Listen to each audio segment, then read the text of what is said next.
Muy bien, vamos entonces. ¿Hay alguna otra pregunta, alguna duda?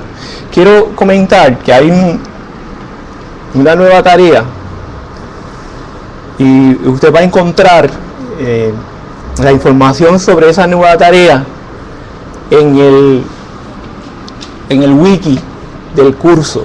Usted recuerda que allí usted selecciona el tema, usted también allí escogió el concepto que quería trabajar y publicar su definición en el foro.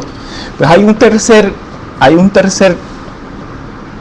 tópico en el wiki que tiene que ver específicamente con la discusión de varios capítulos del libro rojo, específicamente la segunda parte del libro rojo, que se llama Liber Secundus, el libro segundo. Y lo que vamos a hacer desde la próxima semana es que cada uno de ustedes se va a leer un capítulo del libro segundo, lo va a resumir y lo va a incluir en el foro. Eso antes de la clase, antes de que ocurra la discusión, ¿no? Antes de que tengamos la clase, la noche antes. Nosotros empezamos el martes. Yo lo que hice fue dividir, ¿no?, por orden alfabético. Asignamos los capítulos de las 13 personas que están tomando la clase en el recinto. Así que los que están tomando la clase fuera del recinto pueden ver que hay capítulos que están en blanco y que no hay nadie asignado para ellos desde el capítulo 14. El libro segundo tiene 21 capítulos, pero cuando hablamos de capítulos aquí no se debe asustar, porque la mayor parte de estos capítulos son de 3 o 4 páginas. Así que el resumen que usted tiene que hacer es ¿qué usted tiene que hacer? Pues leer ese capítulo y hacer un resumen de la historia de ese capítulo. ¿Qué dice el capítulo? ¿Qué usted entendió también por ese capítulo? Y usted entonces lo publica en el foro. Nosotros el martes, y sería, ¿no?, el martes la clase es a distancia. Nosotros el martes vamos a comenzar con los primeros 5 capítulos. El jueves 5 capítulos más. El próximo martes de arriba 5 capítulos más. Y el jueves, de aquí a 2 semanas, tenemos entonces 6 capítulos. Y con eso completamos la discusión del libro segundo, que es parte del libro rojo. Es resumir la historia y explicar lo que usted entendió, qué es lo que dice ese capítulo y qué es lo que Jung está tratando de decir, ¿no?, en términos de su experiencia. Así que esa sería una tarea, ¿verdad? Y una tarea que vamos a evaluar como cualquier otra tarea. Para aquellos de ustedes, a ver si podemos mostrarle el libro. Lo que vamos a comenzar hoy es la discusión del libro rojo.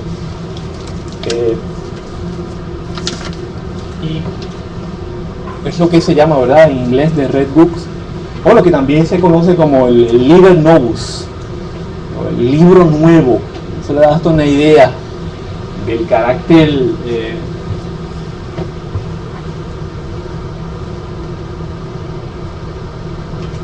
espiritual, podríamos utilizar la palabra,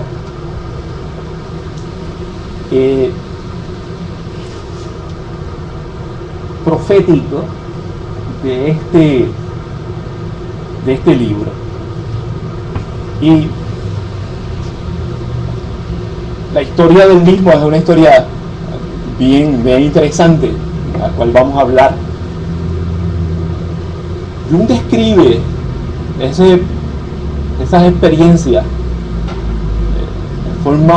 de forma bien interesante. Por ejemplo, en un momento él dice: parecería que yo estuviese viviendo en un manicomio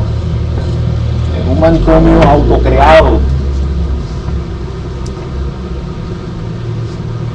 Y entonces empieza a hablar, ¿no?, de las criaturas con las cuales él se enfrentó, ¿no? Dioses, centauros, diosas. Y los empecé a tratar como si fueran mis pacientes, como si yo los estuviese analizando.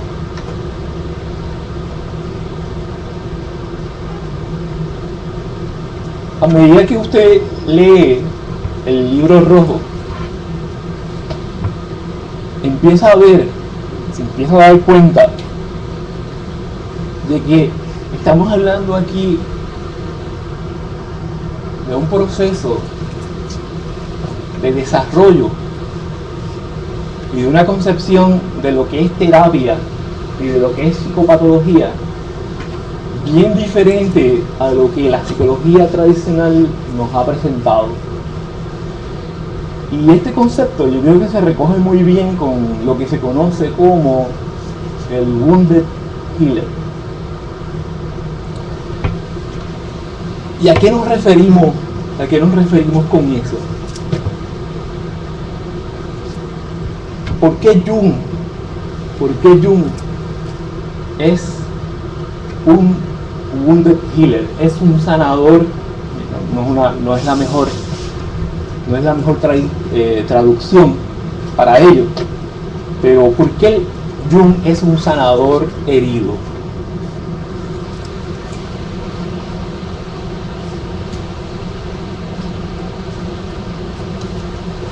¿Por qué Jung es un sanador herido? Porque Jung según mi criterio, ¿verdad? Jung desde su interior saca todo aquello que lo mata, que lo destruye, y una vez lo hace, lo saca, lo reconoce, lo vive. Ese mismo proceso lo hace sanarse así y a su vez proyectarlo y poder llevarlo afuera, o sea, a los otros. Yo no sé si yo a veces, para explicarme, usted sabe que tengo un poquito de problema, ¿verdad? Como la vez de la neurosis que hay que traer, pero mi concepto está en mi mente. Yo es que no tengo un filtro muy mental, pero muy bien, yo creo que está en una buena dirección.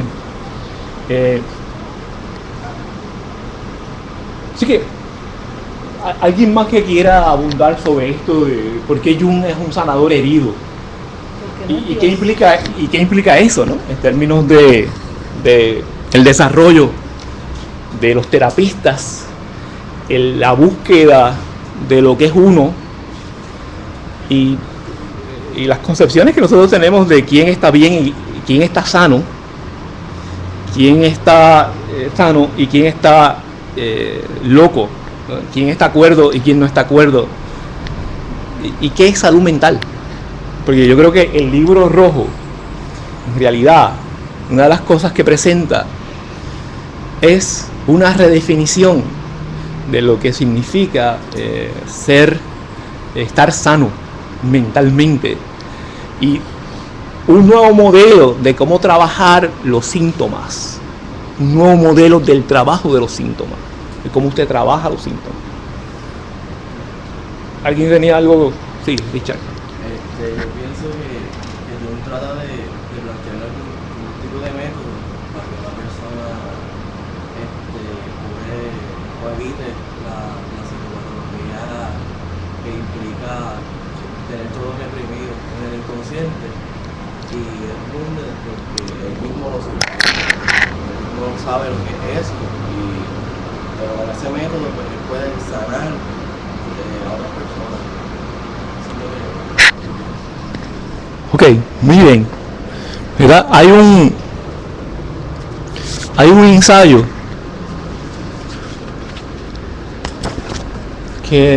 sobre el cual, ¿verdad?, yo incluí la cita que ustedes están viendo. Es un ensayo de Rollo May. Rollo May es uno de los psicólogos más importantes dentro del modelo existencial humanista. Y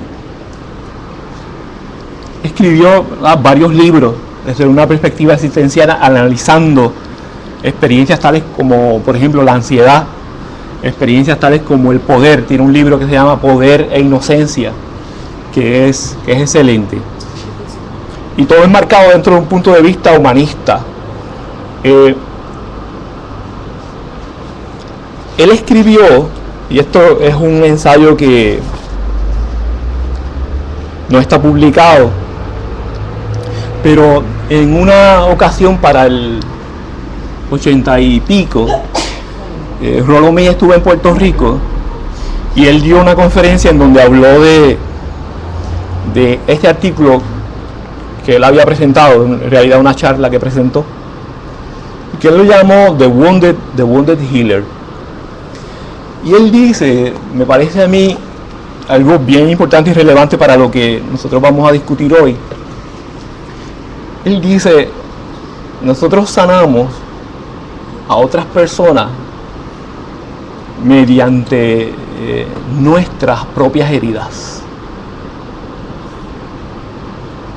Y ese asunto de que sanamos a través de nuestras heridas, me parece a mí realmente bien interesante, ya que usualmente nuestras heridas, nuestros problemas, nuestros síntomas se han visto desde un punto de vista negativo.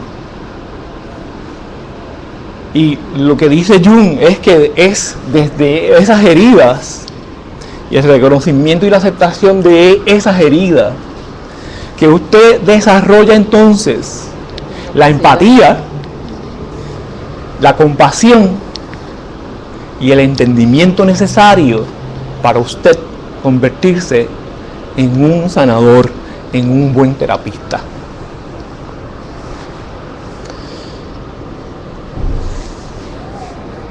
Así que, ¿verdad? Lo que Jamie nos dice de el tener nuestros propios issues, y esos issues, lo que nosotros llamamos los issues, las heridas, nuestros problemas, son una parte importante, deben ser una parte importante de nuestro desarrollo. El modelo de Alcohólicos Anónimos, nosotros miramos, el modelo de Alcohólicos Anónimos utiliza una persona herida para sanar a otros heridos. Ahora, es interesante también el hecho de que el modelo del sanador herido implica también que usted nunca va a sanar por completo. Y eso hace mucho sentido también desde el punto de vista y de la concepción de Alcohólicos Anónimos. Usted no sana por completo. Es más, sanar por completo no es la meta, no es posible, porque usted tiene que seguir nutriéndose de esas heridas, de esos síntomas, para seguir ayudando a otros, para seguir en el desarrollo de su compasión. Hay otro psiquiatra de nombre Otto Rank, y Rollo May lo cita en esta charla, que para mí es realmente un documento muy importante, porque pone todo este modelo del Wounded Healer de una manera muy sencilla, y a la vez uno nota el valor que tiene el que nosotros reflexionemos sobre ese concepto. Y lo otro que dice Rollo May, basado en la obra de Otto Rank, dice: el neurótico es el artista que no puede crear arte. Entonces ponemos esto desde el punto de vista junguiano. Lo que Jung estaba haciendo mediante el trabajo del libro rojo, y vamos a ver el arte que Jung produjo relacionado al libro rojo, era eso, era creando arte. Y es por eso, ¿no?, que una de estas figuras le dice: lo que tú estás haciendo no es ciencia, es arte. Y cuando Jung escucha eso, ¿qué le pasa? No, esto no es arte. ¿Por qué? Porque Jung todavía tenía este orgullo. Y yo creo que lo mantuvo, interesante, lo mantuvo por mucho tiempo. Este asunto y este orgullo de seguir siendo científico y seguir agradando a sus colegas, a los colegas de su época, para entonces no poder avanzar profesionalmente. Y vamos a ver que eso es uno de los asuntos que él, con el cual él trabaja en el libro rojo. Y yo creo que llega, ¿verdad?, a una resolución buena. Y entonces Rollo May termina diciendo, ¿no? Y si puedes crear arte, entonces superas la neurosis.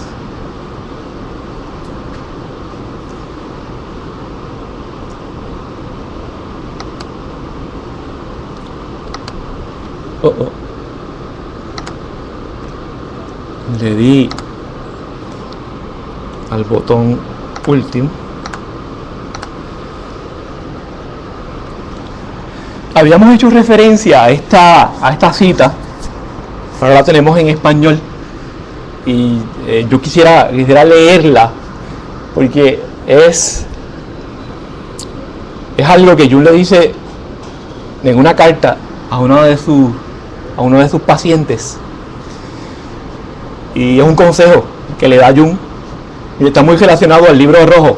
Y él le dice: le aconsejaría que escribiera todo de la mejor manera que usted pueda en un libro hermosamente encuadernado, haciendo referencia al libro rojo. Y lo que está diciendo es: todos debemos tener un libro rojo. Eso no es, ¿verdad? Esto soy yo el único que debe tener un libro rojo. Todos debemos tener nuestro libro rojo.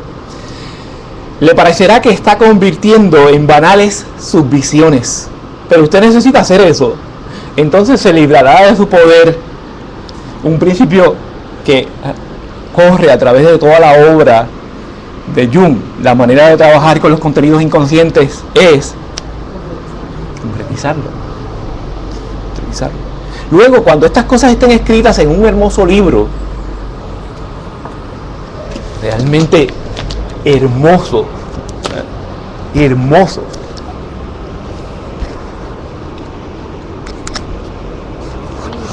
usted diría o puede decir, a ver si podemos mostrar para los que no. Usted, yo creo, puede decir muchas cosas de este libro rojo, de que es demasiado grande, de que es demasiado pesado,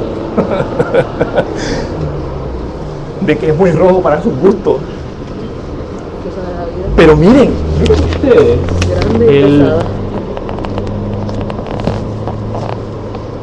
y esto, ¿no? Son dibujos que él hizo. Esto no se lo hicieron a él, no fueron dibujos que le hicieron a él, ¿no? A ver si podemos también mostrar.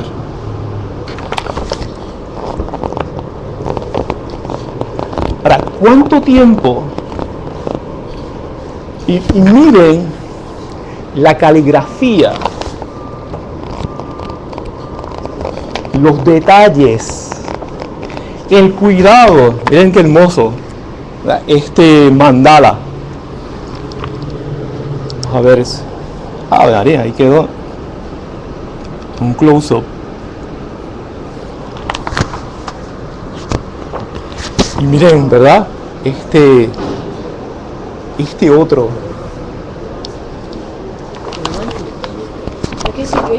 Y miren, ¿no?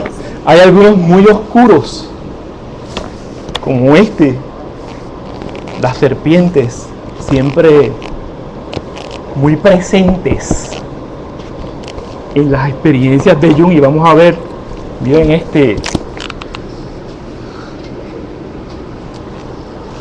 vemos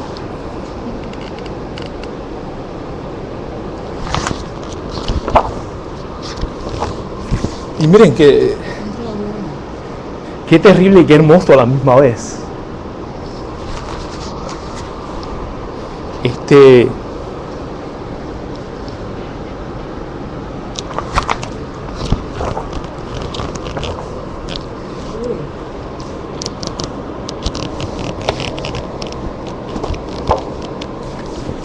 es uno de los que más a mí me encanta por los detalles que tiene. Esto es una pintura que te va a tomar días. Esto lo hace en un arranque.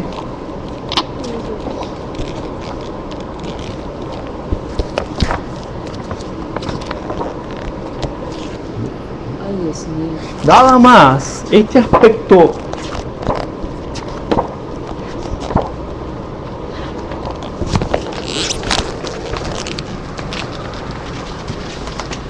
este lado artístico del libro rojo,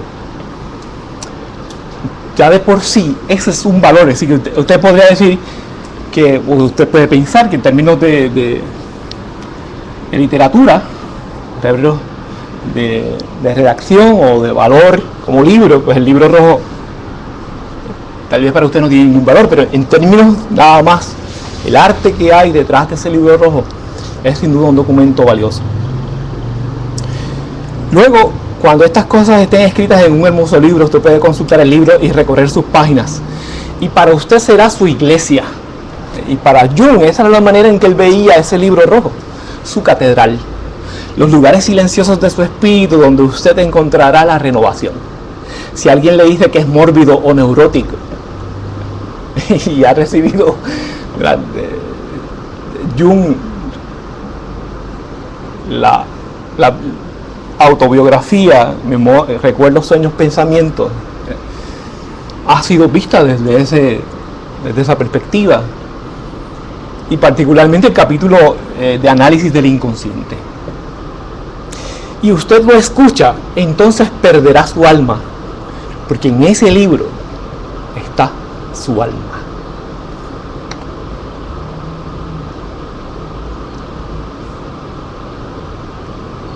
Y el libro rojo también, yo creo que nos dice, la lectura del libro rojo está basada también en este principio de Heráclito.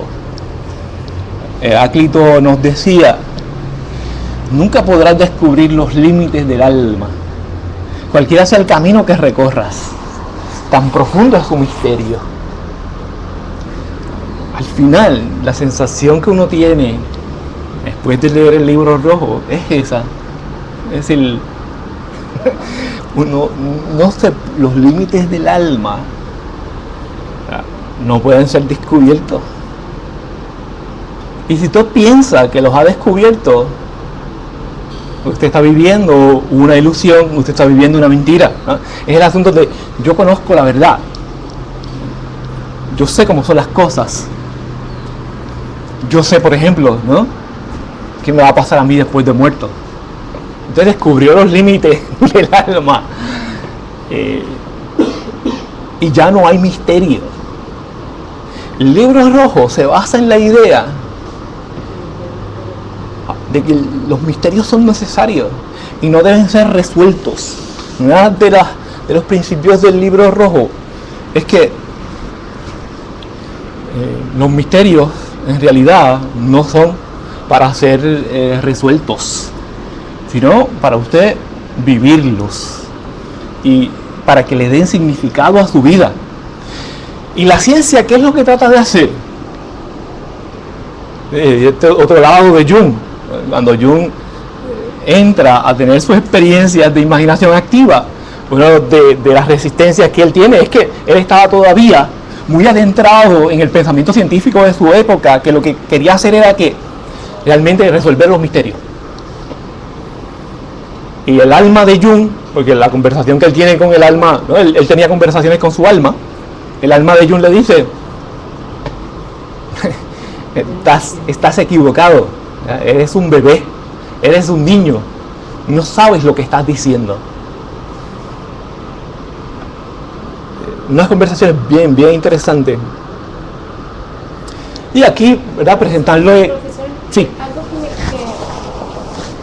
que relacionado con eso, porque en un momento él le decía que hubo un amigo de él, o sea, él puso como ejemplo a su amigo que escuchó a su alma, y entonces como le dijo que no era suficiente bueno, obviamente esos son nuestras voces internas, le dijo que no era suficiente bueno para el arte y fracasó y perdió, o sea, se quedó en el abismo, ¿no? Por haber escuchado a su alma. Entonces él no quería escuchar esa voz interna porque entonces lo hacía perder. Él expone inicialmente que es importante escuchar esa voz, porque si no lo saca y lo mantiene, o sea, si él se deja llevar de eso, entonces no logra su cometido. O sea, es que para mí yo lo vi de doble manera, o sea, de la manera en que usted lo está diciendo, pero a la misma vez que era importante mantener ese cierto control para no pensar que su obra era puramente artística, porque no era eso. O sea, él no era un artista sacando afuera él era, o sea, yo no sé si me entiende. Sí, pero el asunto es que eran ambas cosas. Exacto, sí. Es decir, que la manera de resolver, que por cierto es uno de los dilemas grandes de la psicología. Usted como estudiante de psicología se habrá preguntado, y algunos profesores de psicología le habrán preguntado a usted, ¿la psicología es una ciencia o es un arte? Y usualmente la conclusión que se lleva es, no, mira, los libros de psicología, ¿cómo definen la psicología? Es una ciencia que estudia, que describe, predice y controla para predecir y controlar la conducta. Eso usualmente es la definición, ¿no? Si usted si encuentra un libro de psicología que diga que es un arte, me lo trae. Que no sea de los que nosotros, ¿verdad?, asignamos, y los que se asignan en todas las universidades. Me lo trae. O el libro de que diga que la psicología es el estudio del alma. Históricamente lo que le dicen, mira, sí, cuando esto empezó, la psicología era el estudio del alma. ¿Y ahora qué estudiamos? Ahora estudiamos la conducta. Y más todavía, hay algunos que dicen que lo único que se puede estudiar es la conducta observable. Es más, eso usualmente es el consenso que hay dentro de la psicología, y el cual, ¿no?, Jung tendría realmente muchísimas reservas. Porque ¿cómo reducir el estudio de la psicología al estudio de la conducta observable cuando su origen, el origen de la psicología era, y así mismo no, pero eso que se llama psicología, era el estudio del alma? Pero ¿qué pasa? Cuando nos encontramos con el alma, no sabemos qué hacer. El problema de la psicología es que ha escapado realmente lo que debe ser su vocación y debe ser su misión, que es el estudiar el alma. Y entonces no podemos estudiar el alma, ¿y qué hacemos? Estudiamos el cerebro. Y nada en contra de estudiar el cerebro, pero allí no está el alma. ¿No? Allí no está el alma. Por lo menos desde el punto de vista de psicología analítica, es un enredo tú tratar de encontrar el alma en el cerebro o dentro del cerebro. Y lo que yo veo dentro de la psicología es como un movimiento a tratar de reencontrar lo que Jung llamaría de recobrar o reencontrar el alma en el cerebro. Y yo les deseo buena suerte. Les deseo buena suerte. Y estoy seguro, por otro lado, que es una tarea totalmente incorrecta, no es el camino para usted, encontrar el alma. Y lo que tenemos usualmente es una psicología sin alma. Es una psicología que no tiene corazón. No tiene corazón. Si vemos aquí una copia de una de las páginas del libro rojo, ¿cuál es la persona que usted ve allí con alas? Ese es el gran Filemón, una figura importante dentro de la imaginación activa de Jung. Y miren aquí, ¿verdad? Una toma. Vemos, era un viejito con alas, y vemos también por aquí las serpientes que no abandonan a Jung en ningún momento. Y la serpiente con un significado bien diferente a lo que nosotros usualmente le damos. Cuando pensamos en serpiente, pensamos en el diablo. Y sí, podría ser, pero para Jung la serpiente es la contraposición del héroe y también un símbolo de sabiduría. Y hay que escuchar a las serpientes. Hay que escuchar a las serpientes. Porque en la serpiente hay una sabiduría muy única y muy especial, ¿no? Fue la serpiente que dijo: y seréis como dioses.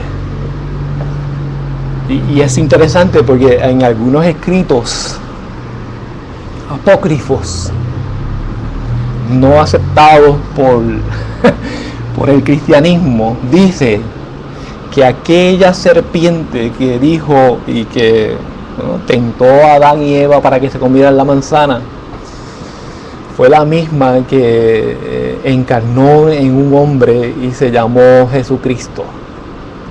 Es el mismo espíritu. Bien terrible, ¿no?, el uno pensar desde ese punto de vista, pero a la misma vez interesante, porque es muy junguiano, ¿no? Que aquella persona que llevó, ¿no?, al desterramiento de Adán y Eva sea la misma que tenga que venir aquí a sanar todo lo que ha pasado. A mí me hace mucho más sentido, pero no, reconozco que no es un punto de vista muy muy agradable para algunas personas y causa mucha ansiedad. Algunas otras muestras de la obra, ¿no?, del arte de Jung en su libro rojo. ¿Cuál de todos esos dibujos representa su mayor no el encuentro de esa transformación final, porque eso no ocurrió, ¿sabes? No ocurre, pero vamos a decir la unificación de todo. ¿Cuál de esos? Yo creo que uno cuando él empieza a hacer este tipo de mandala, porque él hizo una china, algo que representaba algo que era como que él decía, pero porque esto me parece como, sí, como oriental, como sí, ese en específico, él lo empieza a ver como que está representando su totalidad, y lo que lo lleva específicamente a dejar de dibujar, porque él dice: ya no hay nada más que buscar, por lo menos a través de este tipo de actividad. Y Jung era así. Por ejemplo, Jung estuvo trabajando con el llamado, con el libro de adivinación del el I Ching. Es un oráculo chino antiguo. Nosotros vamos a verlo más adelante cuando discutamos el concepto de sincronicidad. Él estuvo usándolo y lo usó por más de 20 años. Es decir, él tiene una duda, tenía una pregunta, alguna duda, ¿no?, en relación a una decisión que tenía que tomar, y él tiraba unas monedas, 3, y buscaba un hexagrama, porque el I Ching tiene unos 64 hexagramas, que es una especie de contestación o respuesta a tu pregunta, un oráculo, como cualquier otro. Y Jung decía que este oráculo tenía un poder para orientar. Después de un tiempo dice: no me hace falta. ¿Por qué? porque él ya estaba en contacto con su inconsciente. Y lo que hacía el I Ching era que realmente, ¿no?, a través de un evento sincronístico, darle a él el mensaje que el inconsciente estaba manifestando. Pero entonces, dice Jung, llegó el momento en que ya no necesito. ¿Por qué? Porque estaba en total conexión con los contenidos de su inconsciente. Y gran parte de lo que había estado inconsciente ya estaba a un nivel consciente.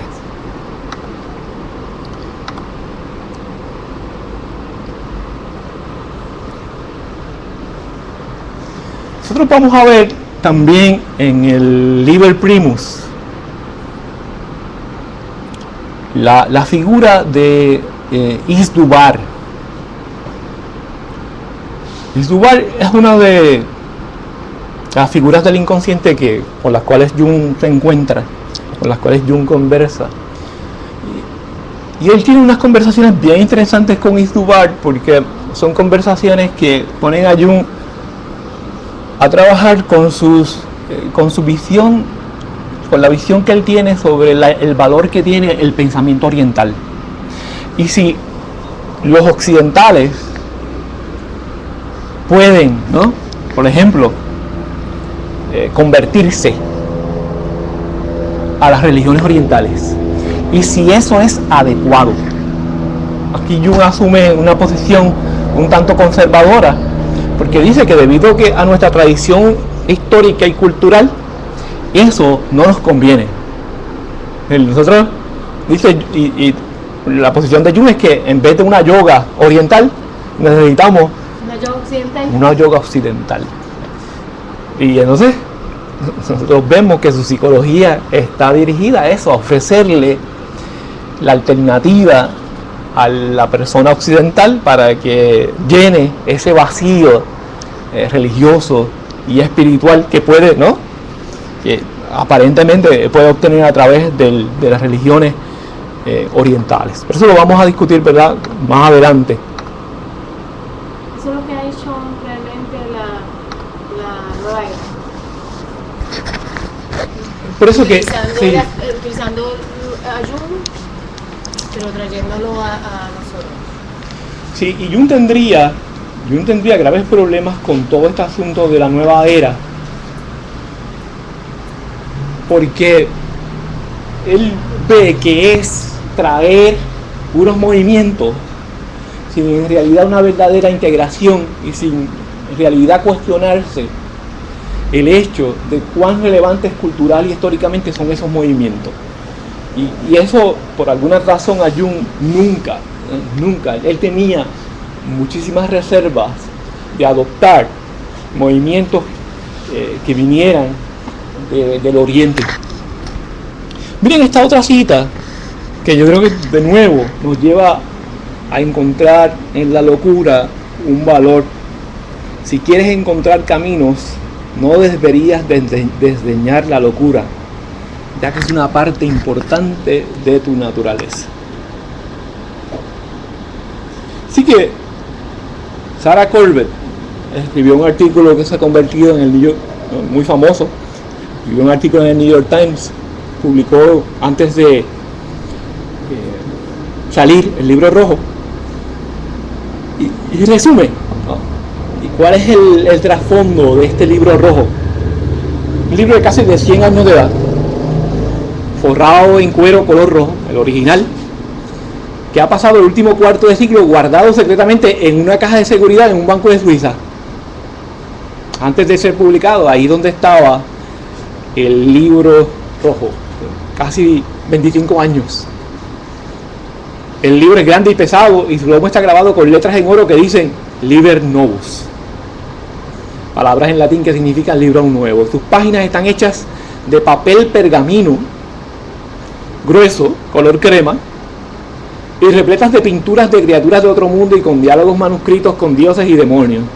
Si usted no conociera el origen del libro, podría confundirlo con un tomo perdido de la época medieval. ¿Y por qué el libro rojo? ¿Por qué la familia de Jung no quiso publicar el libro rojo hasta ahora? No tenía claro cuál era lo que Jung hubiera querido hacer con ese libro. Él dejó Dejó abierto. incluso esa área. Sí, porque es muy probable que él tampoco sabía las consecuencias que iba a tener la publicación de ese libro. Y el problema aquí es que las personas malinterpreten el libro rojo. Y va a pasar, ¿no? Porque tú no puedes controlar eso. Pero era el miedo. Miren que el editor, uno de los principales editores es Chandasani. Sonu Chandasani es un académico, está enseñando en una universidad en Inglaterra, historiador. Y Chandasani dice: la premisa central del libro fue que Jung se desilusionó con el racionalismo científico, lo que él llamó el espíritu de la época. En el libro rojo vemos varias referencias a lo que Jung llama The Spirit of the Times, en inglés, el espíritu de la época. Y durante el curso de varios encuentros con su propia alma y con otras figuras internas, conoce y aprecia el espíritu de las profundidades. The Spirit of the Deep. Un campo que abre las puertas a la magia, la coincidencia y a las metáforas mitológicas proporcionadas por los sueños. El espíritu de los tiempos versus el espíritu de las profundidades. ¿A quién tú le vas a qué tú vas a valorar más? Y esa es la encrucijada que se encuentra Jung en el 1913.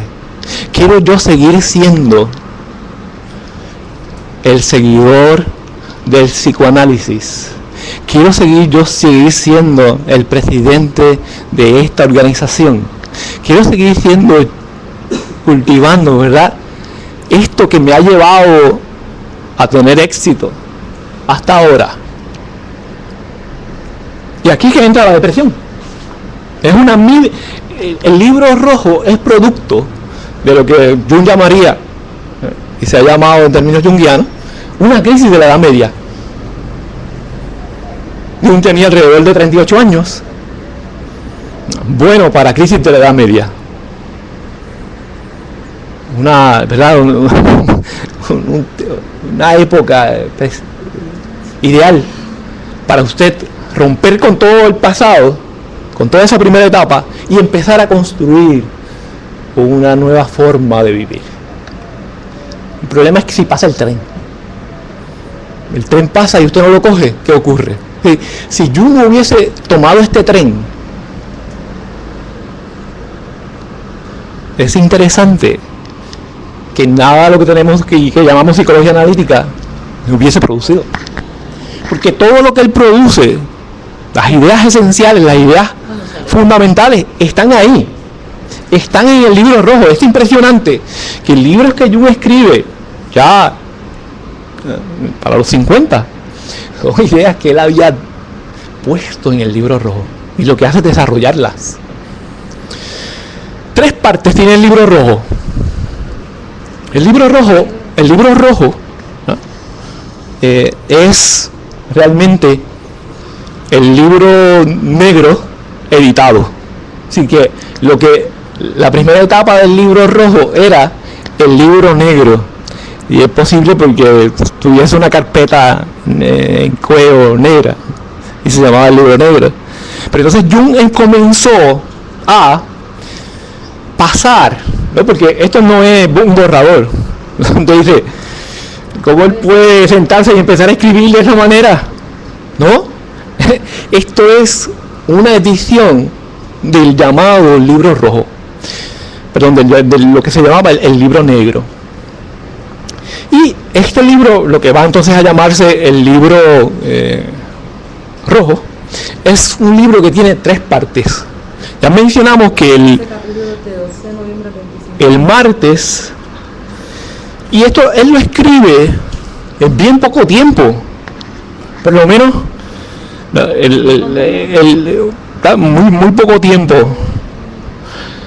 pero el problema es lo que él edita, porque él tiene la experiencia, pero después pasa esa experiencia por unos procesos de edición continuo en donde él le añade, porque ¿cómo es que ocurre esto? Bueno, esto ocurre de la siguiente manera.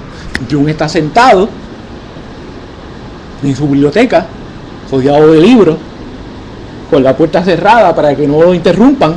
Ya él estaba casado, tenía también hijos, tenía una familia. Así que él se encierra en su biblioteca, cierra los ojos, se encomienda y empieza a ver qué ocurre en su mente.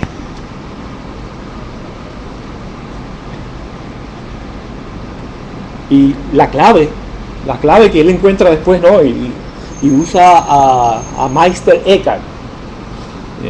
Él utiliza como modelo para explicar esto un pensamiento de Meister Eckhart, que es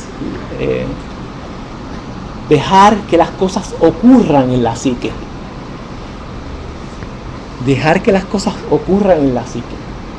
Y para eso, usted tiene que seguir lo que está ocurriendo en la psique. No es una cuestión de, mira, viene una imagen pero se fue. Viene otra imagen, que es lo que ocurre cuando nosotros tratamos de hacer este tipo de ejercicio. Pero usted tiene que seguir esa imagen. Y vamos a ver, ¿vale?, específicamente qué tipos de experiencias son las que Jung tiene. El libro, lo que él llama el Liber Secundus y el Liber Tertius, que es la tercera parte que nosotros no vamos a hablar de ella, que es una tercera parte que en realidad no formaba parte del libro rojo como tal, sino esa tercera parte Chandasani la integra, porque era una tercera parte que había quedado, era independiente de una serie de comentarios que Jung había hecho, pero que Chandasani piensa que es importante que se añada también al libro rojo y aprovechó la oportunidad para hacerlo.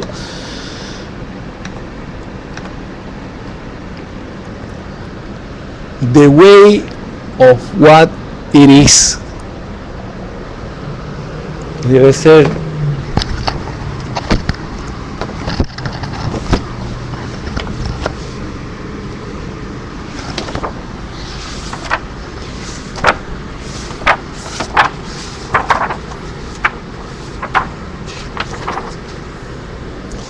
of what it is to come. The way of what it is to come. ¿Y cómo usted puede traducir eso? ¿Alguien tiene una traducción para The way of what it is to come? El camino de lo que va a venir, de lo que vendrá. Algo así, ¿verdad? Y así es que él empieza con este título, el libro rojo.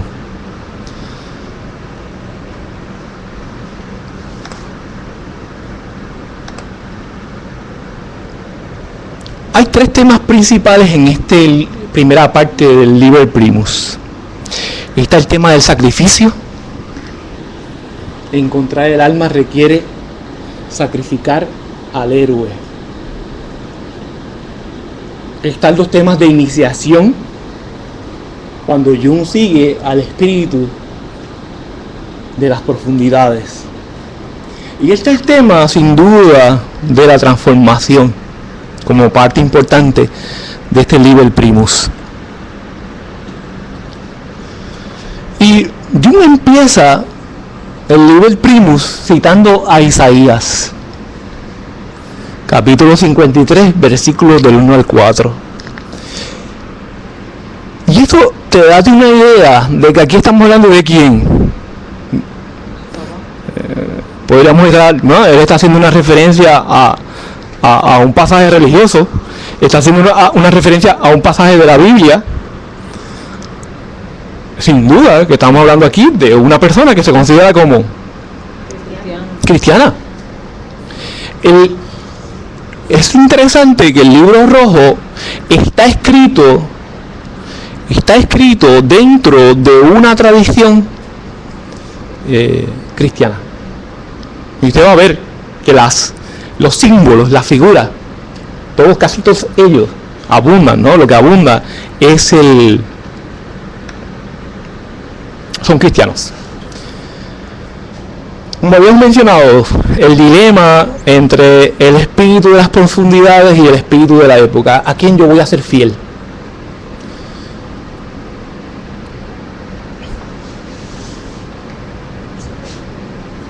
¿Por qué?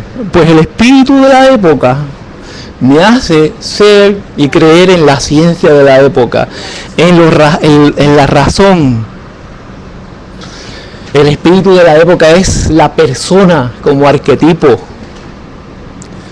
El espíritu de las profundidades es que es lo intuitivo, es lo no racional, es lo no lineal, es la incertidumbre. Yo no sé lo que va a haber allí, mientras que el espíritu de la época está claro, es algo empírico.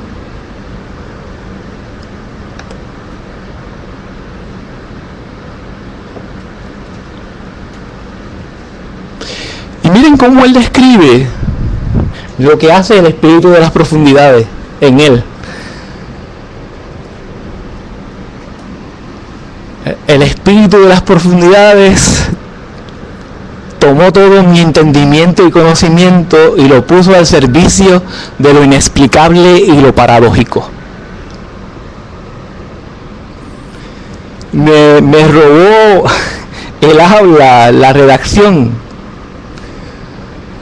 y unió el sentido de lo que no tiene sentido, que produce el significado supremo. Y ya aquí Jung se está acercando a lo que empieza a ser una parte importante de su obra, que es la llamada unión de los opuestos, y mediante lo que él termina llamando la función trascendente. Así que aquí ya, en lo que él llama el significado supremo, estamos realmente viendo la función trascendente. Interesante que en este capítulo, Jung ya empieza a hablar de la sombra de Dios, que se convierte en un tema bien importante en su libro Respuesta a Job. Y él dice, la imagen de Dios tiene sombra.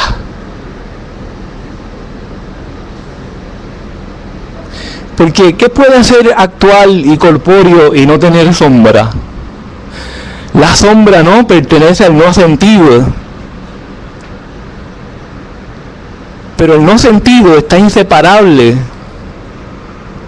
y es hermano, ¿verdad?, del significado supremo.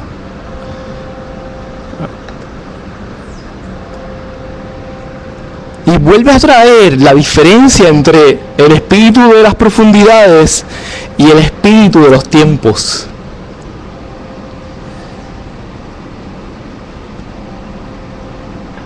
Y dice, ¿verdad? Porque él empieza a tener conversación con el espíritu de las profundidades. Y le dice, ¿no? Y cuestiona el espíritu de las profundidades, pero ¿no? Si yo hago esto, yo me voy a anular como científico. Tú me estás llevando aquí a tener una visión que no es la apropiada. Y entonces el espíritu de las profundidades le contesta. Dice, para entender algo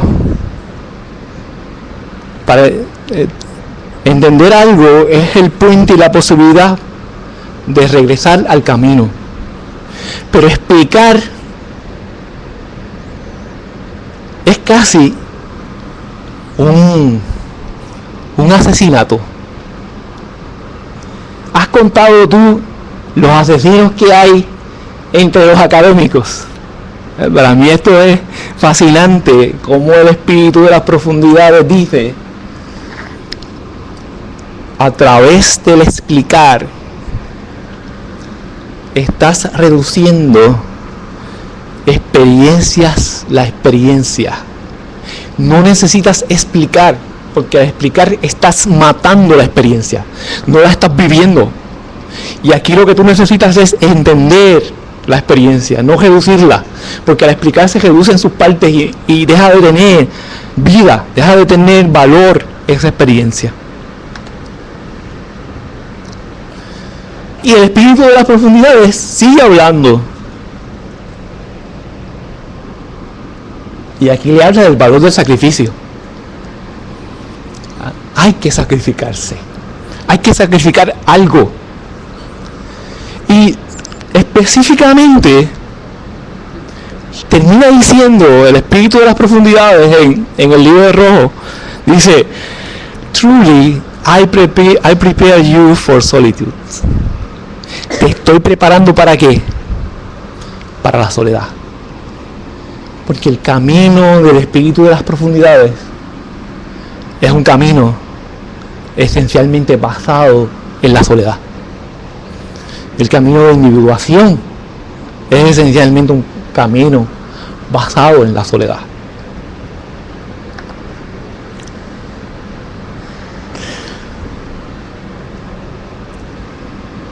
Y aquí nosotros podemos comenzar a integrar la lectura que usted hizo del análisis del inconsciente con el libro rojo. Porque después que uno lee el libro rojo y lee el capítulo de análisis del inconsciente de recuerdos, sueños y pensamientos, hay mucho que se añadió a ese capítulo que es del libro rojo. Y una de las visiones que cuenta Jung, tanto en el libro rojo como en este capítulo de análisis del inconsciente, fue esta experiencia que para él en cierta manera presagia la Primera Guerra Mundial. Y miren, ¿verdad? La leo. Hacia el otoño del 1913 pareció que la opresión que hasta entonces sentía en mí se desplazaba hacia afuera, como si en el aire hubiera algo. En realidad a mí me pareció más oscuro que antes. Era como si ya no se tratase de una situación psíquica, sino de una realidad concreta. Esta impresión se afirmó cada vez más. En octubre, cuando me hallaba solo de viaje, me sobrecogió una alucinación. Y él la llama, él le pone ese nombre, ¿no? Alucinación, visión. Vi una espantosa inundación que cubría todos los países nórdicos y bajo el nivel del mar, entre el Mar del Norte y los Alpes. La inundación comprendía desde Inglaterra hasta Rusia y desde las costas del Mar del Norte hasta casi tocar los Alpes. Cuando llegó a Suiza, vi como las montañas crecían más y más, como para proteger a nuestro país. Tenía lugar una terrible catástrofe. Veía la enorme ola amarilla, los restos flotantes de la obra de la cultura y la muerte de incontables miles de personas. Entonces el mar se trocó en sangre. Esta alucinación duró aproximadamente 1 hora. Me confundió y me hizo sentir mal. Me avergoncé de mi debilidad.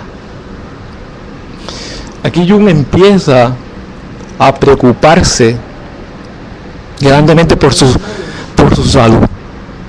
Y dice, poco después tuvo otra visión, y aquí fue del frío ártico, que iba a venir un frío tremendo, iba a dejar el país completamente helado. Así veía helada, por ejemplo, toda la región lorenesa y sus canales, todo el país estaba despoblado y los lagos y ríos se habían helado. Este sueño lo tuve en abril y mayo, y la última vez en junio de 1914. Y uno aquí, y lo que él dice, que en realidad esto no era algo personal suyo, no era algo que estaba surgiendo de su inconsciente personal, sino que estaba manifestándose algo del inconsciente colectivo. Y por eso era el ambiente estaba en cierta manera dándose cuenta de que iba a venir algo bien terrible. Y ahí, ¿verdad?, surge entonces la Primera Guerra Mundial. Jung también, ¿verdad? En esta primera parte del Liber Primus nos dice que cada individuo tiene que encontrar su camino. El espíritu de las profundidades está basado en que no se pueden seguir modelos ni ejemplos y no se puede tener héroes. Los héroes hay que matarlos, los modelos hay que echarle a un lado. Jung no puede ser modelo tampoco, porque aquí tú dices, ay sí, ¿verdad? Yo no voy a seguir ningún camino y no voy a seguir modelos ni ejemplos, voy a seguir el camino de Jung. Él es mi héroe. Contradictorio. Por eso es que Jung decía algo así como gracias que yo soy, ¿no? Gracias a Dios que yo soy Jung y no junguiano. Gracias a Dios que yo soy Jung y no junguiano, porque él veía esta cuestión de, ¿no? Y el problema de seguir el camino de otro. Y miren lo que dice el espíritu de las profundidades. Si tú vives de acuerdo a un ejemplo, vives la vida de ese ejemplo, de ese modelo. Es interesante que nuestra sociedad refuerza mucho eso. ¿Cuál es tu héroe? ¿A qué personas tú sigues? ¿Cuál es el modelo que da? Y para Jung eso es realmente peligroso. Seguro, ¿no? Esto incluye también el asunto del fundamentalismo, porque el fundamentalismo como tal está basado mucho en esto de usted tener un modelo, tener un ejemplo, tener un héroe, y usted lo va a seguir sin ningún tipo de pensamiento crítico.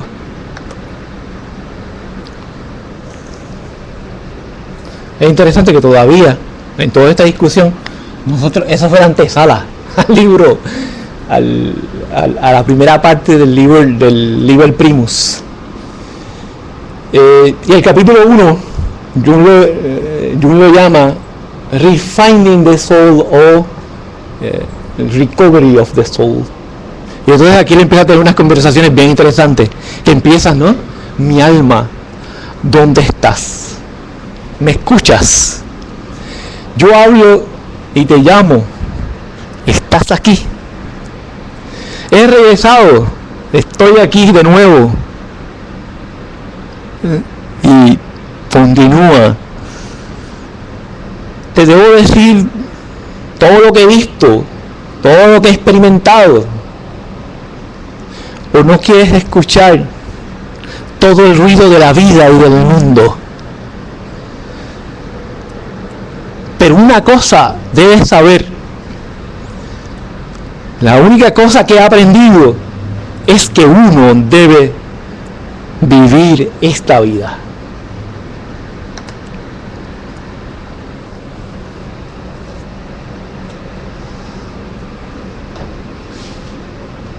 Y él confiesa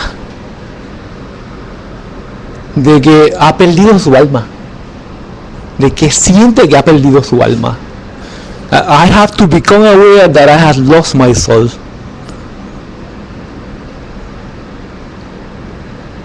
Y la pérdida del alma es significativo, representa que cuando decimos en términos psicológicos que cuando decimos que una persona ha perdido su alma, ¿qué significa en términos psicológicos el perder el alma? Ha perdido su propósito, ¿verdad? Y esa es una de las maneras de verla. ¿Qué más? En términos psiquiátricos, en términos de un desorden de salud mental, ¿qué es una persona que no tiene alma? ¿Cómo está? Está muerto, está vacío, está deprimido.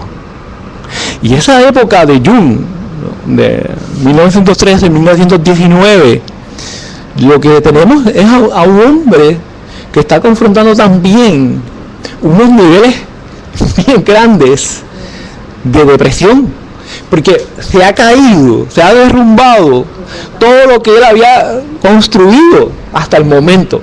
Y yo creo que eso, ¿verdad?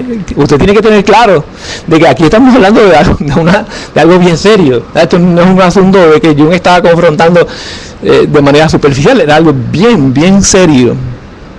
Y yo creo que esa expresión de me hago consciente de que he perdido mi alma es muy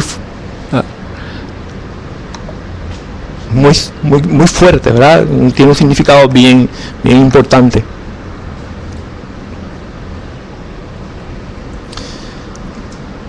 Y es por eso, y entonces Jung continúa diciendo de que en realidad él era media persona, porque ya no tenía alma. Y sin el alma no hay camino que nos lleve más allá de estos tiempos. Es decir, sin el alma uno se mantiene realmente en el espíritu, haciendo las funciones y las tareas del espíritu de la época, pero no puede trascender ese espíritu. Capítulo 2 del libro rojo. Él lo llama el alma y Dios. Y aquí trae el poder y la importancia de lo que él llama el conocimiento del corazón. Y lo compara con el conocimiento académico de los libros. Y dice, el conocimiento del corazón no está en ningún libro y no se puede encontrar en la boca de ningún maestro, pero crece desde ti, como una semilla verde.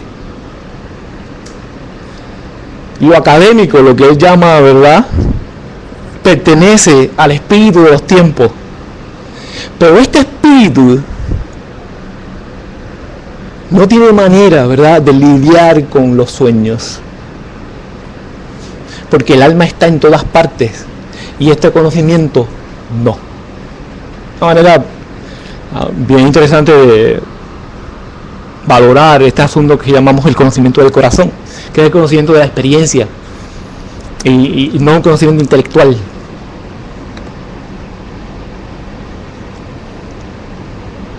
Y Jung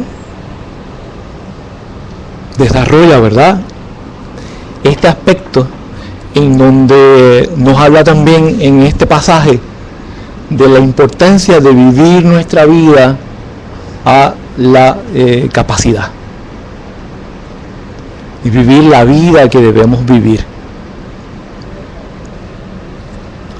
Y termina diciendo en este capítulo del Liber Novus algo que él desarrolla en respuesta a Job. Él termina diciendo, you should all become Christ. Todos debemos convertirnos en Cristo. Ahora, ¿por qué? ¿Por qué Jung dice todos debemos convertirnos en Cristo? Y por otro lado, capítulos anteriores me dijo que uno no debe tener modelos, que uno no debe tener héroes, que había que matar al héroe. En realidad, sí.